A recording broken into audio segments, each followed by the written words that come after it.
climate space in 2022. We ended up hosting what ended up being the largest fundraising grants round for projects in the decentralized science space. That's one that's been very interesting and exciting because science is one of the places that there's very few places to get access to funding. And if you don't get access from those few places, there's nothing you can do. And so the idea of being able to get funds in the hands of upstarts that are doing interesting things has been something really cool. We've even done, diversity, equity, and inclusion rounds because there's so many interesting things that we really need to be doing there.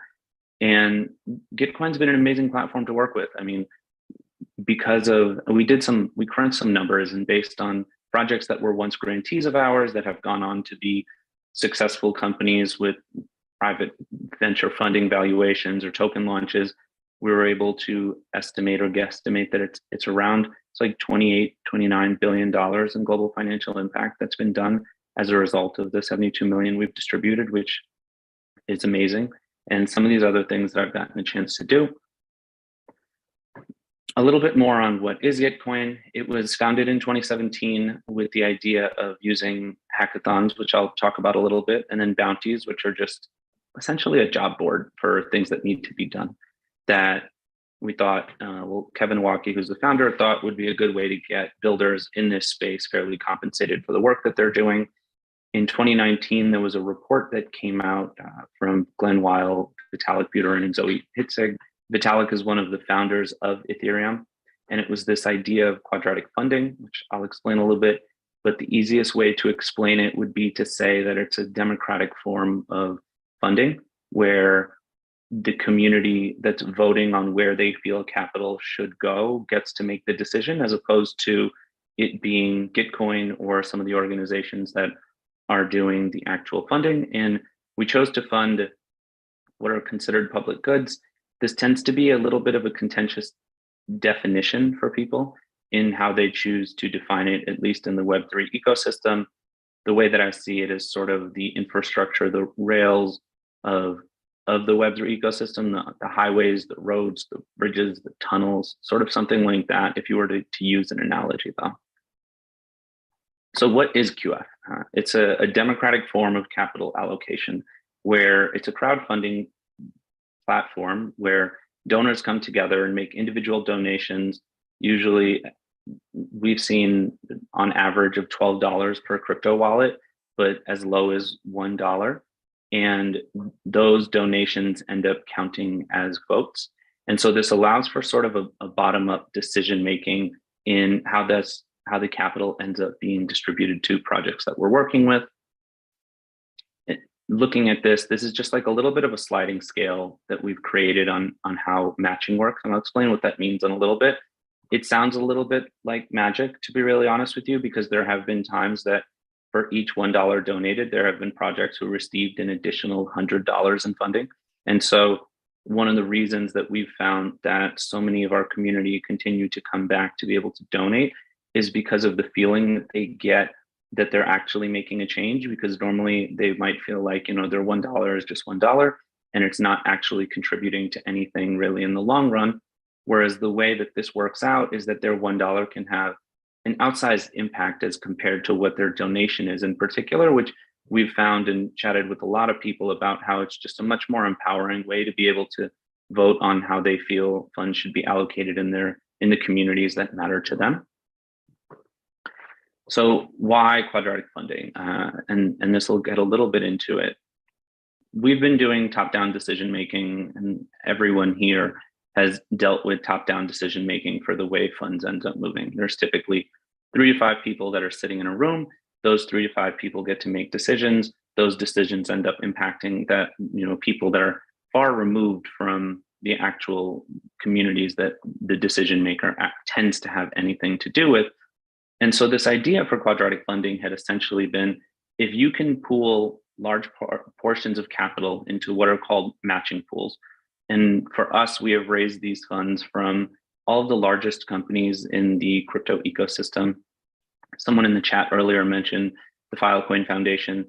Filecoin and Protocol Labs have been very gracious over the years in having given us what's definitely somewhere in the 7-figure range to date The Ethereum Foundation has given us a lot of money. I mean, I mentioned Shell earlier, Coinbase, Polygon, a lot of the names that anyone has heard of in this space have donated to us. And what's honestly been really amazing about these donations is that they're not tax deductible. We've been working at ways to make them tax deductible for the organizations that we work with, but the reputation that Gitcoin's built has been one where people really just want to have the opportunity to give back in a way that will help the ecosystem flourish and continue the flywheel of innovation. And it's been more so that than it has been what people are used to in the nonprofit world of trying to sell the idea of CSR very often to these large organizations. But how these grants rounds work is, I'll give an example. I mentioned climate here. Let's say we end up having a climate round. Our last round was August 14th to August 29th. We had approximately 100 grantees in the climate round, and we had $250,000 in the matching pool itself. And so when the grants round was taking place for the 2 weeks that it did, people like you and me would go into the grants round and we would go in to donate the minimum of $1. That $1 donation equates to a vote.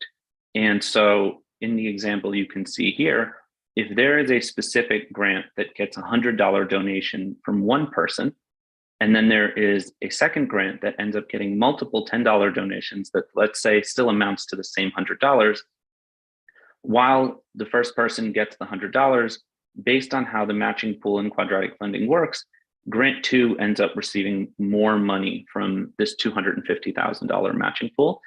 And what we've been essentially doing for years has been, at least in this open source software and Ethereum infrastructure space, has been a lot of very smart people who understand, know, and care about the space come to the grants rounds that we've been doing once a quarter now since 2019 to be able to vote with their dollars as to where they feel money should go. It's part of why we think our grants program has led to so many of the successful companies in the ecosystem. It's people who understand and are subject matter experts in some capacity are coming in to be able to vote on where they feel money should go, as opposed to it just being venture capitalists who tend to be former bankers or consultants. And no shots at something like that, but it ends up being different to have 3 to 5 people in a room deciding where they feel money should go when investing in a technology versus being able to have it such that thousands of people are voting. When we did our UNICEF round, we had about 17,000 unique individual donors that came in to distribute an additional $100,000. And I'll talk a little bit about that one later. But you can just imagine that the idea of using a collective intelligence of a large group of people is going to end up very likely, especially in specific verticals, proving to be better when it comes to how that capital is efficiently moving. This is a quick definition of public goods. To be really honest, having spent all this time here, even still at Gitcoin, I haven't found an amazing definition that I can use because it ends up really moving based on who you're talking to. This idea of non-excludable and non-rivalrous, which I find to be way too technical and lingo, had really just landed on like clean air is a public good, like everyone should have access to it. Open source software is one that we found. For Gitcoin, why we've sort of coined it that is that open source software at the moment, and the way I see it is a little bit more of a business definition than some of my colleagues. Open source software is a business that's worth tens of billions of dollars on a yearly basis. And in Web3, our idea of how things should work is that it shouldn't be 5, 6, or 7 companies that essentially run and own in a centralized way all the financial transactions, all of the search engines, all of the social media. A lot of the things that we've come to associate to be run by centralized entities should be sort of owned by the public in this way, and the code should be open sourced. And so the way that I've seen a lot of it is that if we are doing that, we're creating what should become a multiple of tens of billions of dollars a year, which means, hundreds of billions, if not trillions at some point, in a way that is open source for people. If a company is not doing what they're supposed to, it shouldn't end up working the way that it does today, where you're just sort of stuck. It should work that someone can essentially take the code and make their own newer and better version to outcompete whichever of the companies it is using the exact same platform that they have. Gitcoin Grants launched 2019, like I mentioned, and it's been very successful. I mean, year on year, we've had a massive increase in the ability that we've been able to give out. We've been very fortunate that many of our grantees have come back and gone on to become funders of the program itself. That's been something that's been honestly really amazing to see. We sort of call it a graduation of sorts. And so to see platforms coming back and then being able to give us funds because of how much they appreciate what we've been able to do for them is honestly always great. Just a couple numbers, I'll skim through these. We've had close to 4 million unique donations in the last 4 years. There's been many of these quadratic funding pools. The market cap valuation that I was talking about is over 28 billion, close to 4,000 projects have been funded. I quickly wanted to throw some case studies into here, less so that we could get really deep into them now, but so that when everyone ends up getting these slides that they could take a look, and we can either talk about these during the Q&A today, but next week we're going to be doing a longer Q&A. And so I wanted to give a couple different examples of the types of case studies that we've had for projects, just to be able to help prime people to ask any questions that they might have. So we did what was called the Oakland Local Round a couple of years back. And in doing this, it was a small matching pool of only $15,000, but we took 7 nonprofits who were completely not crypto native in any way. And we brought them on chain and had them participate, and their communities participate in what was a quadratic funding round. And since then, what we ended up finding was that in that area, they have actually created it such that the local farmers market now takes stable coins and payments. And so to be able to get, local, like a farmer's market to be taking crypto native payments is one of the things that we found ended up being an interesting example of work that we've done so far, and seeing, how we'd be able to help expand this effort over time. The UNICEF round that we did was one that took a really long time to come together. As you can imagine, the United Nations or UNICEF doing work with a crypto native company, especially an obscure crypto company, took a lot of red tape, paperwork, and everything. But essentially, we put together a $50,000 matching pool that they chose. And they put up 10 projects towards us that had been invested in by the UNICEF Venture Fund.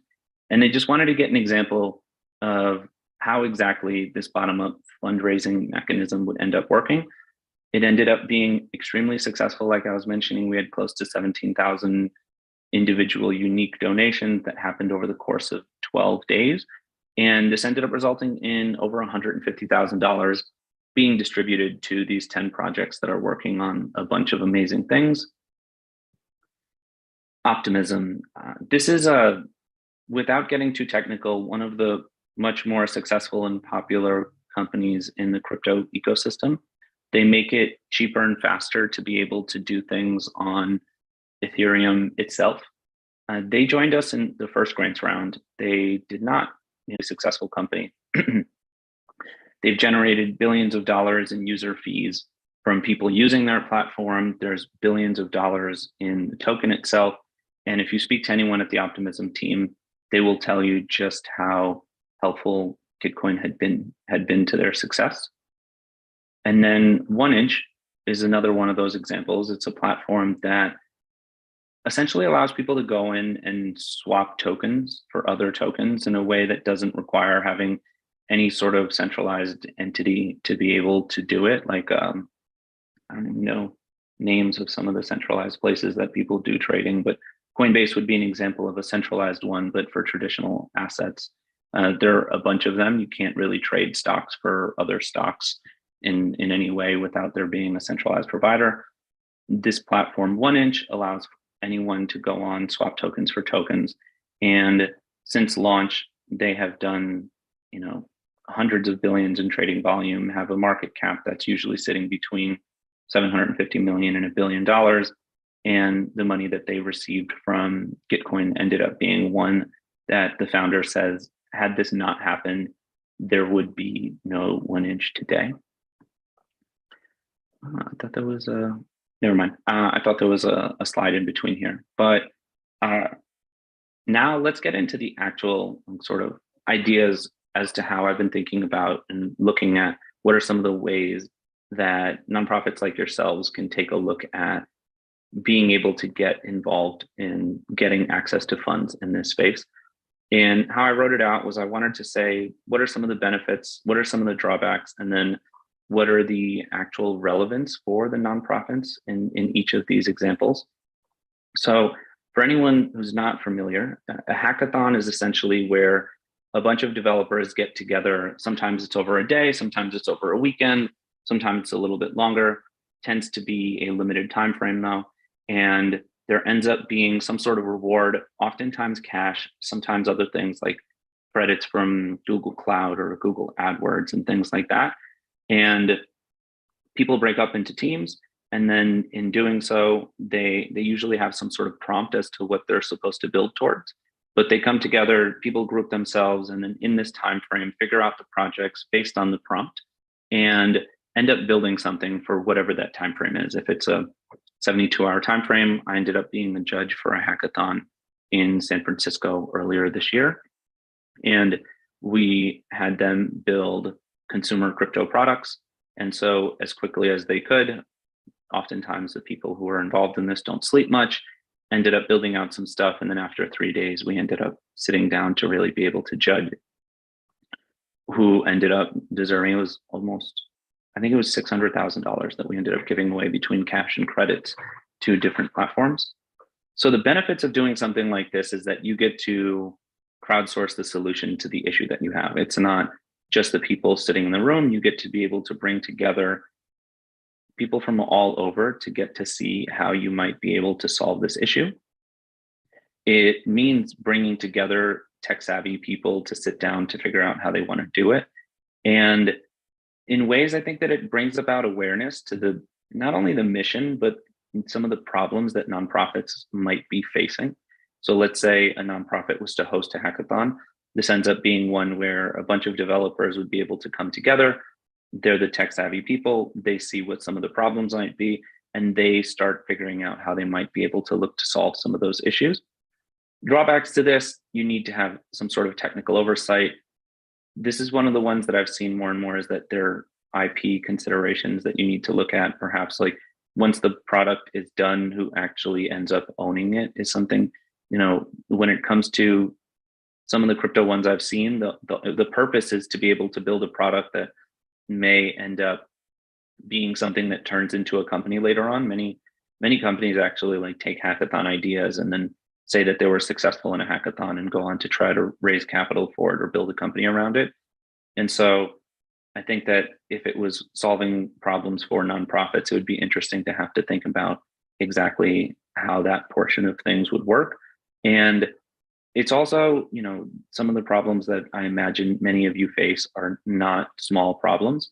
And so figuring out sort of what the timelines would be and being able to have developers put together solutions that would be able to solve for those problems, because you don't have problems that are new. You have problems that are, been going on for quite some time. And so it could be naive to assume that those problems could be solved in 72 hours by even the smartest of people. But it does end up being an opportunity to collaborate with the tech community and to find what could be innovative solutions to being able to figure out some of the mission related challenges that some of you may face.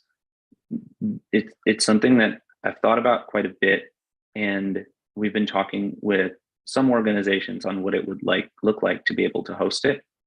Crypto native ones that happen, there's ETH Global. ETH Global is an organization that hosts hackathons, honestly, maybe more than monthly at this point.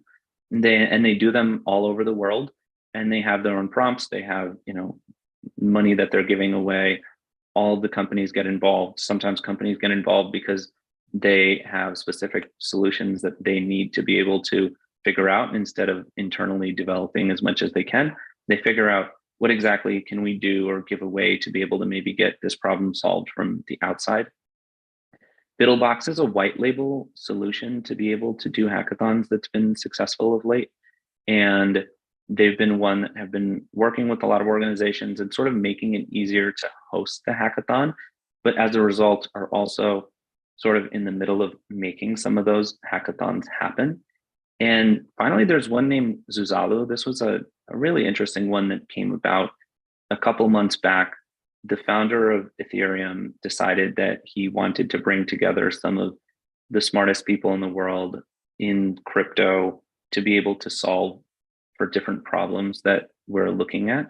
And so he essentially helped to fund what was a 2-month long stay in the country of Montenegro to be able to have a lot of these people come, give talks, build together.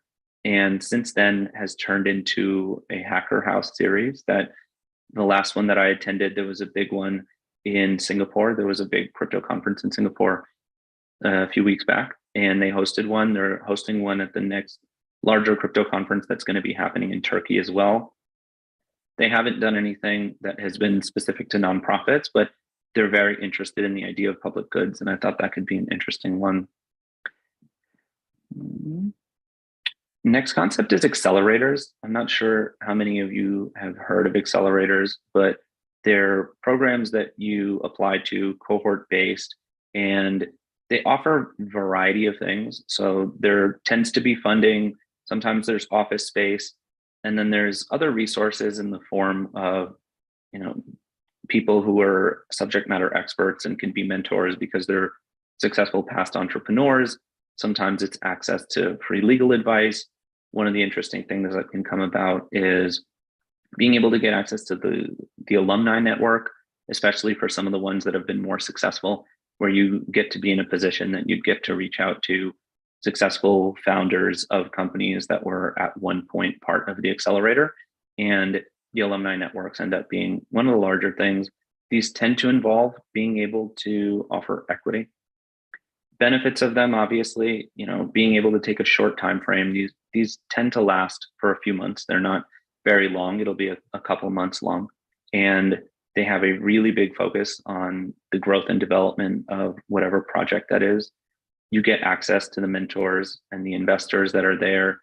And it tends to involve a demo day. A demo day is basically at the end, they ask you to have a pitch contest, not a contest, but a pitch with a variety of investors that they end up bringing into the room for you. And so they're able to sort of curate a bunch of really good people that you'd be able to talk to about whatever the company is. Some of the drawbacks entail it tends to involve being able to give equity. I know that that's something that is likely difficult. There might be ways around it. Some of the things that I was thinking about and researching, it does require a time commitment at a really intense pace. Usually people who get into some of the more successful ones in this space move to a different state or a different country for the actual period that the accelerator is going on, because they're working essentially nonstop during that time. And making sure that the accelerator itself is mission aligned, I think is going to probably be something that's worth thinking about for each of them.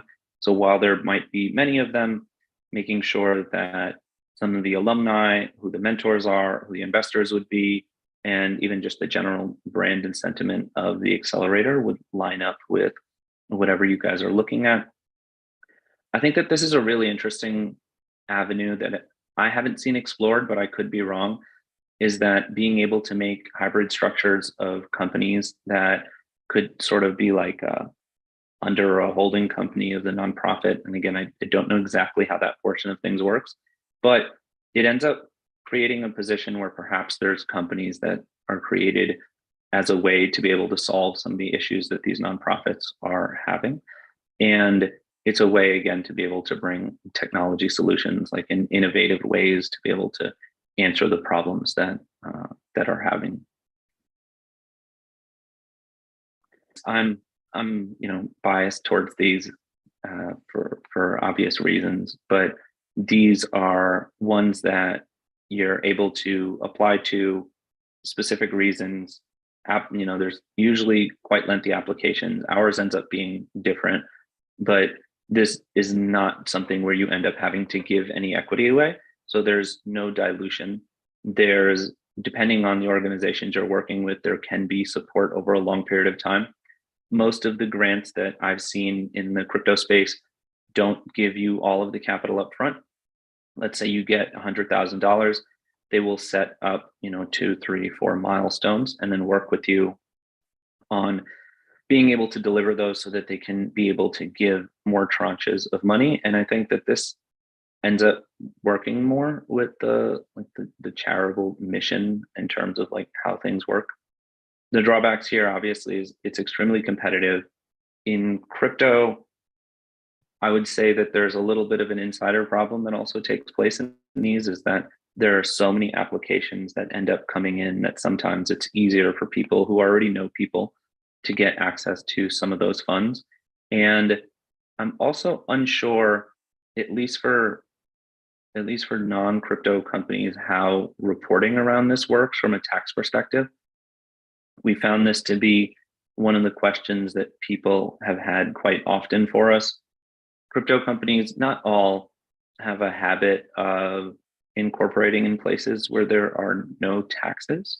And so that's something that doesn't end up being an issue for them. I know the 501c3 nature of nonprofits could make that simpler, but it's something to definitely take a look at. And then it's a little bit project specific. There's an idea that you're specifically applying for based on this one idea. It's not for like an overall, like, this is our nonprofit and we need a grant. It's more so we're trying to create a payment solution for nonprofits. And so it ends up being for that one specific thing. But why it's relevant, I'd say, is that Web3 Grants focuses on open source projects. And I think the open source nature of things could end up being one that ends up benefiting nonprofits because it's less capitalistic in nature in terms of like starting some sort of profitable company, and instead creating a technology that is just good for everyone who ends up wanting to use it. And again, it's one where there's innovative funding, Gitcoin being one of them.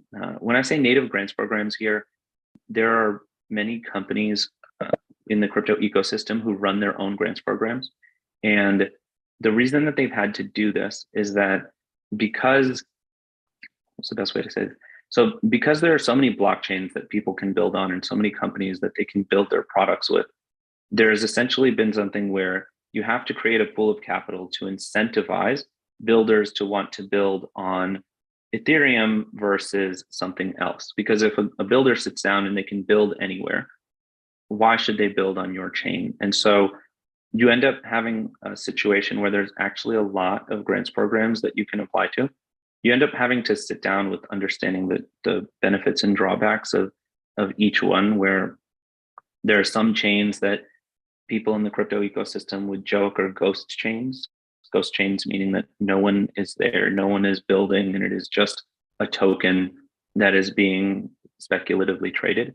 Whereas if the Ethereum ecosystem is one where somewhere between 80 and 90% of all development in the Web3 ecosystem tends to be taking place there. There's also the Optimism retroactive public goods funding that they've talked about. This is where you're able to apply and they give funding for things that people have been doing that may be deemed valuable, even if it's not something that is in the immediate future of what they're looking to build, but is more so based on what things people have already done. There's a round for that going on at the moment.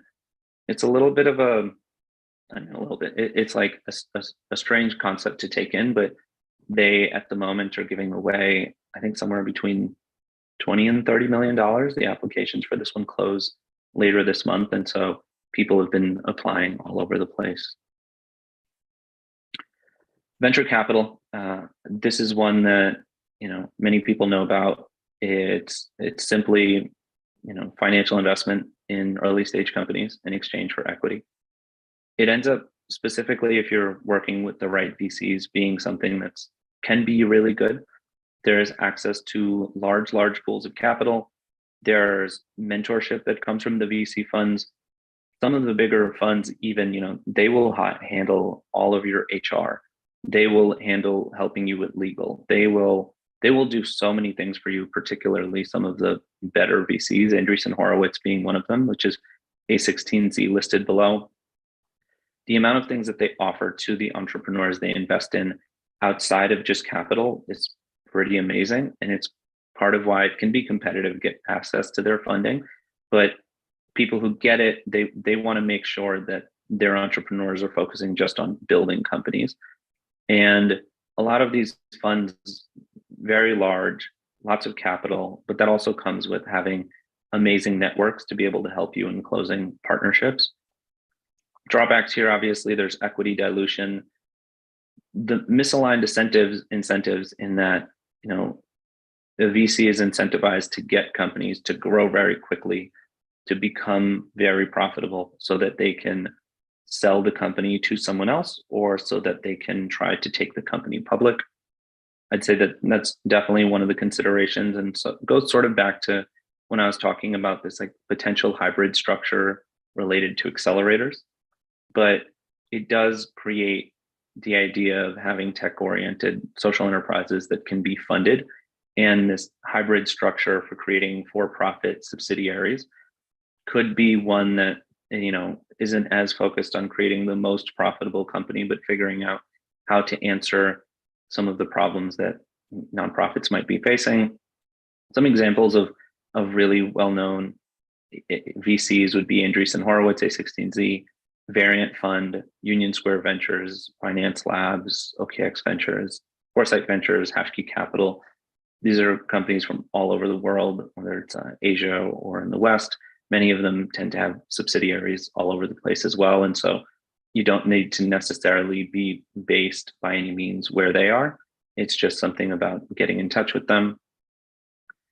Finally, is the token launches. This is the one where I wanted to talk about it, but I'd say I'm the most apprehensive in terms of even fully considering this a solution. Obviously, the benefits can be seen. It's really just a fundraising mechanism similar to IPOs that you're able to do without having to deal with the regulatory things that need to be done for doing an IPO. But it's access to a global pool of investors, and there's a lot of money.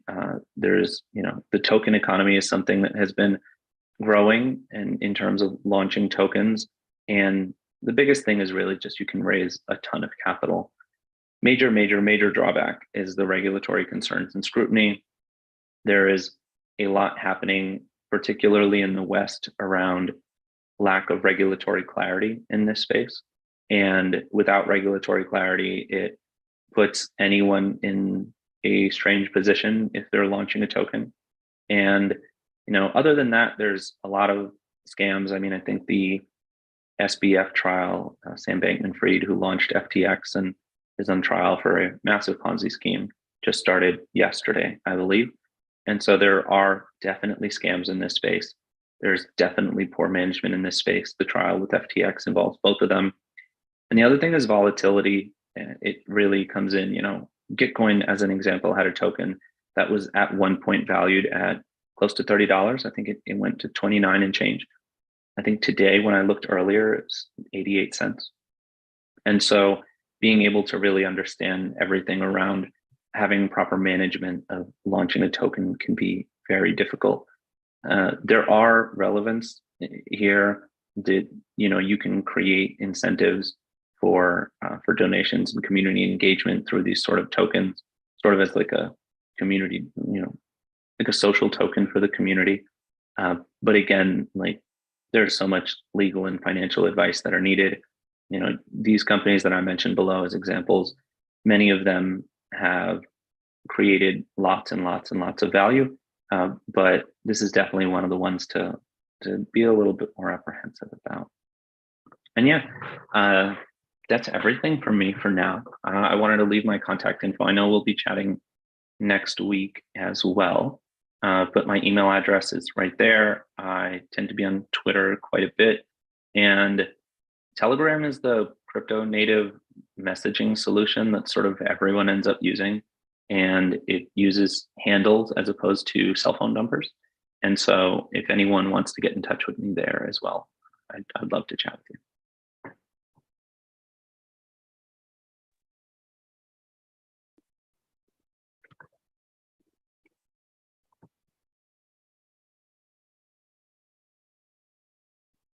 Should I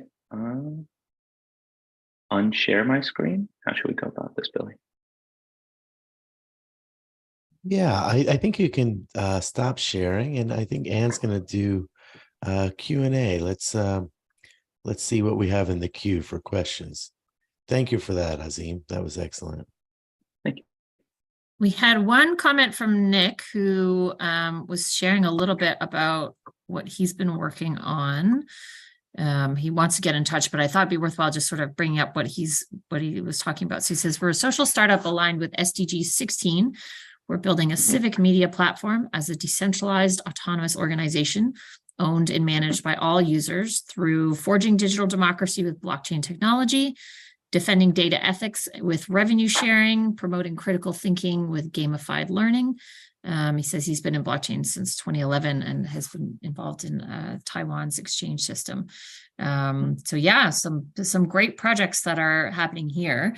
For those of folks in sort of the early stages of their blockchain career or their foray into blockchain, what would you recommend as like a really good first step for nonprofits to get involved? So this is another one that's biased, but Gitcoin launched something named Kernel, and Kernel is a cohort-based learning environment where it lasts for 8 weeks, and they put together an entire curriculum that from everything I've looked at allows people to go from not knowing anything about crypto to being able to become salespeople if they wanted. It's a free curriculum that anyone can download, even if you don't end up being part of the program itself, but it takes you in a methodical way from 1 to 8 weeks of like all of the different, if you want philosophical arguments, if you want to be able to look at what podcasts might be available, if you want to take a look at fireside chats, if you want to take a look at things that are actually happening now, like all of those things end up being included. And I would say it's been one of the most comprehensive things I've seen. Crypto stuff is difficult because there isn't, and especially because the industry evolves so quickly, there's no like one website that you can go to that will teach you everything. But I found that the kernel curriculum has definitely been one that I tend to recommend to people, because you can go and sort of pick and choose from it, where you're like, oh, I want to learn more about this versus that. And it ends up being a super beneficial one, and is definitely the one that I recommend most to people. Awesome, thank you. And Eli's got the link in there for people to take a look at that. And we have a question from Larry Reed, who says, what are some good sources for learning more about how to build a business plan for social enterprise based on an open source software? So he says, we have a proprietary platform now, but are considering making it open source. Ooh.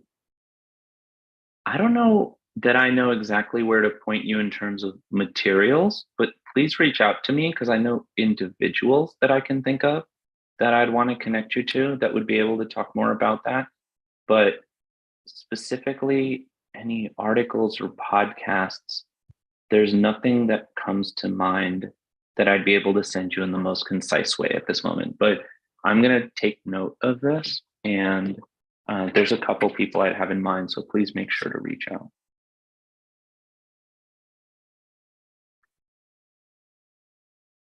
Let's see. Okay, he's going to reach out. That's great. If anyone has questions, feel free to drop them in. I'm wondering, I know Diane had commented earlier, just asking about, the various opportunities. Diane, I don't know if you want to describe a little bit more about your organization, and maybe we can talk to some of that right now. But in the meantime, I'm wondering, can you share, Azim, a little bit more about where you see Gitcoin going in the future, and what like your hopes for the organization are as like a decentralized organization? Yeah, so one of the things that we've done, we started out with this grants program in 2019, and it was software that we built for ourselves and we're using to run our grants program on that quarterly basis.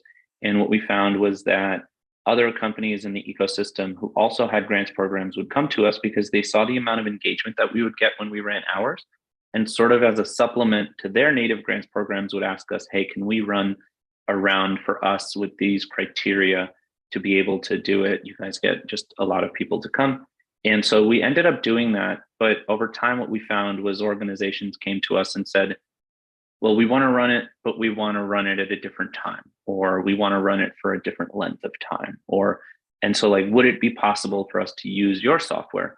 And in the spirit of being open source, we went on a journey of taking the software that we had that at the time was centralized, that we were running our grants program on, and have now open sourced it and have been getting other organizations to use it. One thing that we came to the conclusion of quite some time ago was that there was no way that Gitcoin alone would be able to solve for all of the issues that we face today. And so instead, we embarked on a mission of trying to create the tooling so that other people would also be able to join in on doing, what has become our new slogan of funding what matters.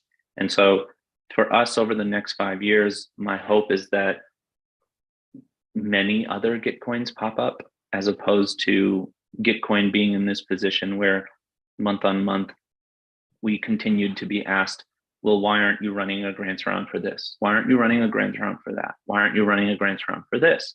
And instead is now, we want to offer the tools and whatever guidance we can from what we've learned in being able to help other organizations run however they would want to, using the same tooling that we have. Awesome. All right. Susan is saying we want to create entrepreneur mindset community center project under our 501c3 as a DAO for public good. She's asking if Kernel is a good start, but maybe also worth just chatting about like how you would go about starting a DAO underneath a 501c3. Ooh, going back to the regulatory nature of things, that's been one of the tough ones. I'm not sure where you're based in the United States. I think there's only a few states that recognize DAOs. I think Wyoming being one of them, but being able to just incorporate when it comes to DAOs has been something that ends up being very difficult. Gitcoin is a Cayman Island based corporation for that reason. I think Swiss foundations have been open to it, but the idea of anything around regulatory when it comes to incorporating DAOs has definitely been one of the things that's been a hot topic for debate. When I was in Paris earlier this year in the summer, we met with different individuals from the European Union to talk about how we needed to be in a better position so that it was understood that DAOs, while they're very much like crypto native LLCs, are not analogous perfectly for what an LLC would be, and that there needs to be adjustments made for organizations that are looking to be able to incorporate as a DAO. Could you say maybe that like they could take on like DAO properties or take on some of the benefits of a DAO without maybe formally doing it? From my experience, a lot of what like it seems like a DAO is being able to make it so that you can almost sort of do like representative democracy. I don't know if you'd agree, Anne, but how it works at Gitcoin is that individuals can be delegated tokens, and then when there are governance decisions to be made, the individuals who have been delegated the most tokens are in a position to be able to vote in a way that allows them to help push things forward. And in ideal world, the people being delegated the tokens are the ones that the community trusts the most to be able to make decisions on their behalf. So for me, in many ways, it's felt like being in this place where you're just like a senator almost, or a congressman. Yeah, I would agree. I feel like a lot of what people are looking for in terms of adopting a DAO is actually often the non-blockchain elements. So it's the flat hierarchy, it's the shift of power from leadership to community and that sort of thing, and actually incorporating some of the blockchain elements might not necessarily be required for a lot of organizations. So that's something to consider as well. Keen is asking, Azim, what are your experiences with international development organizations, and what will the best sources for funding for agriculture and mining initiatives be? So international development organizations, I'm starting to get more closely aligned with. I was in New York City and had a few meetings during the UN General Assembly and was having conversations with them, but I'm finding that many of them are in the much earlier stages of being able to see how to go about this. One of the potential partners that we've spoken with is the UN World Food Program. And while they've put themselves in a position where they have started to accept donations in the form of crypto, they did something with Binance recently and a popular music artist named The Weeknd, and it created some sort of NFT, and then funds from that ended up going towards the UN World Food Program. I haven't found that they've been very quick moving when it comes, and it's understandable, but have not been very quick moving. For best sources on funding, I think the mining initiatives, and I would honestly look to some of the, like, I don't know, the mining companies end up being a little bit shadowy at times, but being able to donate specific amounts of money that they're earning from doing their mining activities, perhaps. There's another one I got to actually think about, you know? I would say also there's Big Green DAO is a DAO that grants towards climate, well, not climate specifically, but more agriculture and food related projects. So you can definitely check them out. They're run by Kimball Musk, who's Elon's brother. Yes. And then probably what will end up being one of our last questions anyway, I think this morning, is Susan is asking what delegated tokens are, and maybe you can talk a bit more about that. Yeah, absolutely. Ends up being a lot of lingo in this space. Essentially, if Gitcoin ended up launching their token, there was 100 million tokens total, I believe, in the total supply. And when we handle governance, how it works is that we put something up on a forum and then it goes to a vote. And let's say you went and bought 100 tokens, or you worked for Gitcoin and this is the Gitcoin like governance token, which anyone can go on Coinbase or Binance and purchase, or they can go on one of the decentralized exchanges and purchase. Essentially, you're in a position where you can either keep your tokens and then use them to vote when you see things happening on the forum, or you can say, I'm not in a position where I know enough to vote, or you can say, I actually really like so-and-so from the community, and I want to be able to give them these tokens so they still stay with you. You're not giving those tokens away by any means. If the token goes up or down in value, it still sits in your wallet. No one has access to it. But it's a way to be able to say, this person in the community seems to uphold the values that I like. And so I want to give them a little bit more of a delegation of these tokens so that they're in a better position to have a stronger vote on the matters in the community that they end up looking at and then voting on.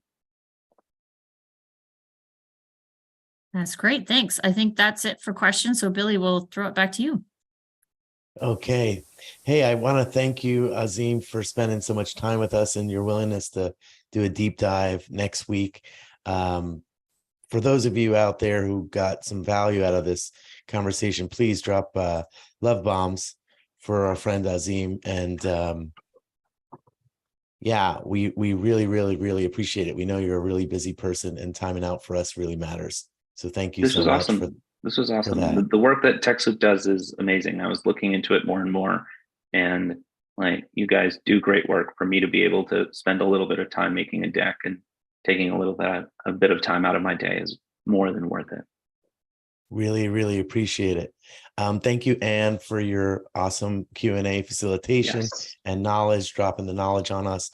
And for those of you who are first timers or return visitors, I want to point you to what's coming next and the details.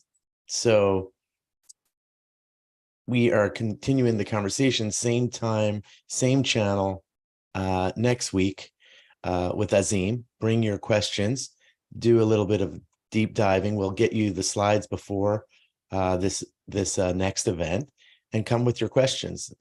Azim has been generous enough to spend another hour with us just deep diving on your questions next week.